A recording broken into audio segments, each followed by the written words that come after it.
Yo les gars, j'espère que vous allez bien, moi ça va super et aujourd'hui on se retrouve pour une toute nouvelle vidéo du thème des frissons. Donc je vais vous raconter une histoire d'horreur, mais juste avant que je commence, n'hésite pas à cliquer sur le bouton s'abonner avec la cloche de notification, ça me ferait hyper plaisir. Hélène a 16 ans et se rend en babysitting. Elle doit ce soir garder les 3 enfants d'un jeune couple absent pour la soirée.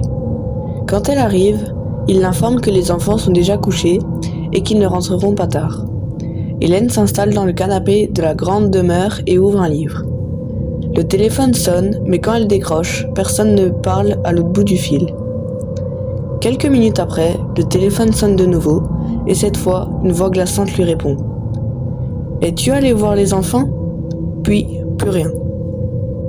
Pensant qu'il s'agissait du père qui l'appelait pour savoir si tout se passait bien, elle se dit qu'il a été coupé et qu'il va rappeler. En effet, quelques minutes après, le téléphone retentit. « Es-tu allé voir les enfants ?» répète la voix. « Monsieur Robert ?» demande-t-elle inquiète, mais personne ne répond. Elle décide d'appeler le restaurant où dînent ses employeurs, mais on l'informe qu'ils en sont partis depuis 10 minutes. Elle contacte ensuite la police, mais ces derniers lui affirment ne rien pouvoir faire contre les canulars téléphoniques. À peine a-t-elle raccroché que de nouveau, l'inconnu l'appelle. « Pourquoi n'es-tu pas allé voir les enfants ?» demande-t-il. Effrayée, elle contacte de nouveau la police, leur assurant que cet inconnu était là, tout près, qu'elle le sent. L'agent, à l'autre bout de la ligne, décide de prendre son numéro et la rassure. « La prochaine fois qu'il vous appelle, nous tracerons l'origine du coup de fil. D'accord, Hélène ? Restez calme surtout. » Hélène éteint le salon et s'enferme dans la cuisine, le téléphone près d'elle. Il sonne et cette fois, elle décroche tout de suite. « Qu'est-ce que vous me voulez à la fin ? Pourquoi as-tu éteint les lumières ? Qui êtes-vous ? Qu'est-ce que vous me voulez ? Je te vois, tu le sais. Ok, très bien, vous m'avez fait peur, c'est réussi. Vous êtes content, c'est ce que vous vouliez ?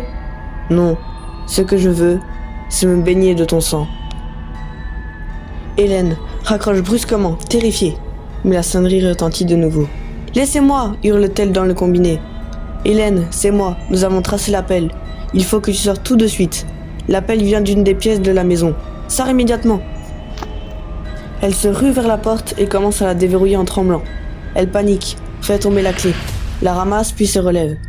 Elle entend un bruit dans son dos et voit alors une porte s'ouvrir en haut des escaliers. Un halo de lumière sort de la chambre des enfants et elle distingue très nettement la silhouette d'un homme debout, tourné vers elle. Elle parvient finalement à ouvrir la porte et se jette dehors, tombant nez à nez avec plusieurs policiers sur le palier, arme à la main. Immédiatement prise en charge par les secours, elle a juste le temps de se retourner et d'apercevoir le tueur fou, menotté par les policiers. L'homme était recouvert de sang.